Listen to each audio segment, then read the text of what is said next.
So these are just some handy tips that I've picked up on Unreal 4. The first one is the tape measure that you can have. This only works in orthographic viewports. So for instance, if I go to the front, I can measure the sizes of these sprites in game just by holding down middle click, and you can see that there's 64. And it snaps to your grid as well, so I could make this one and measure this area, or I could go to 100 and it'll only measure in 100 stages. So it works with real world units, so these are all centimeters.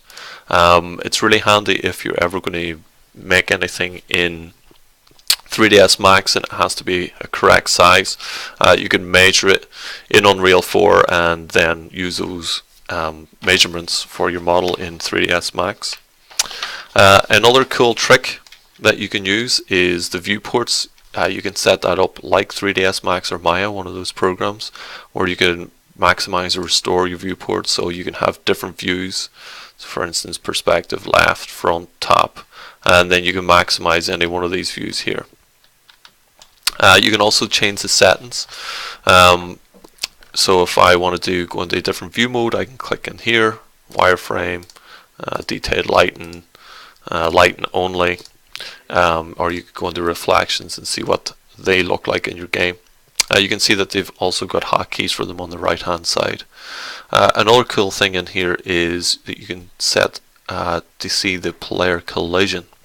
So here it looks like a big wall purple, but really what it's showing me is all the things that the player can collide with in the game. So any object that has collision is going to be situated in here. Set back to lit. Another cool feature is you can change the color of your folders. So for instance, my sprite folder here doesn't have a color, but if I right click it, I can set a color. I can choose from a color that I've created before, or I can go to new color and set a new color for that folder. And you can do this for your blueprints as well, the comments in them. So if I go to my player here, and if I go to my player ability to switch, all I have to do is click on that comment, comment color. Again, you can choose from colors that you've done before, or you can create a new color. Just makes things easier to see in your game or in your blueprints. There's another cool feature in Unreal where you can change the engine scalability. So if you've got a computer that maybe isn't that great with performance, you can go to your settings here, go to engine scalability settings, and you can set that to low, medium, high, epic, or auto. And there's also a few features that you can change on and off yourself here. It might look pretty basic, but your frame rate should go up. And it's just a quick way of making sure that you can run Unreal 4 at a good stable frame rate. Another cool thing that you can have or do in Unreal is any of these objects you can see have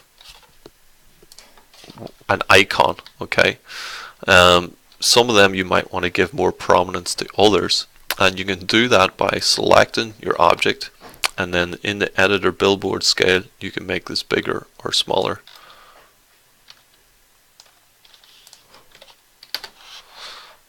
So that's a cool feature to have. Another thing is instead of re-importing assets by dragging and dropping them again, this is just a cool thing that you can do. So if I go to one of my sprites, for instance, if I had changed this texture in any way in Photoshop and saved it into the same location, instead of dragging and dropping it in again and saying, yeah, save over this version, you can just right click it and hit re-import, and that will re-import that texture for you.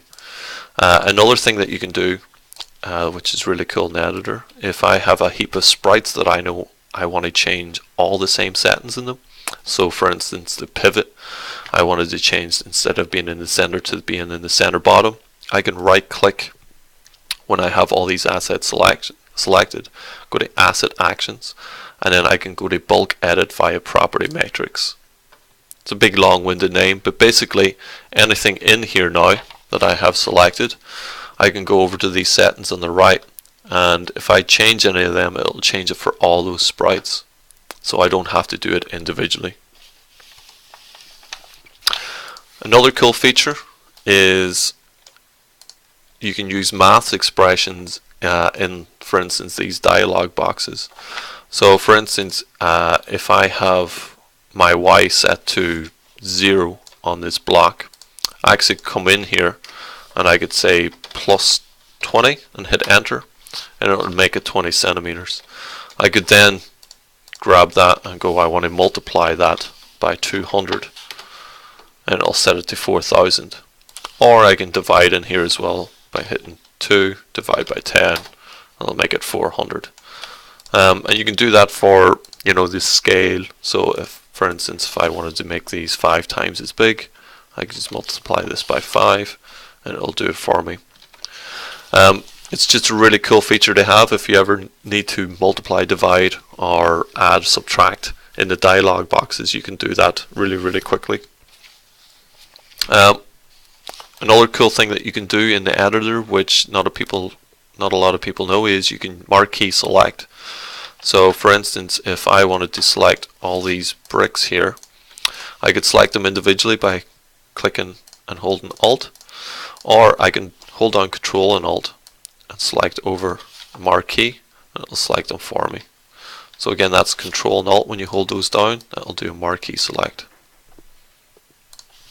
One last thing that you can do in the editor, which it doesn't tell you outright, is if you want to play a sound, instead of double clicking that sound and clicking play, what you can actually do, or you can right click it and press play.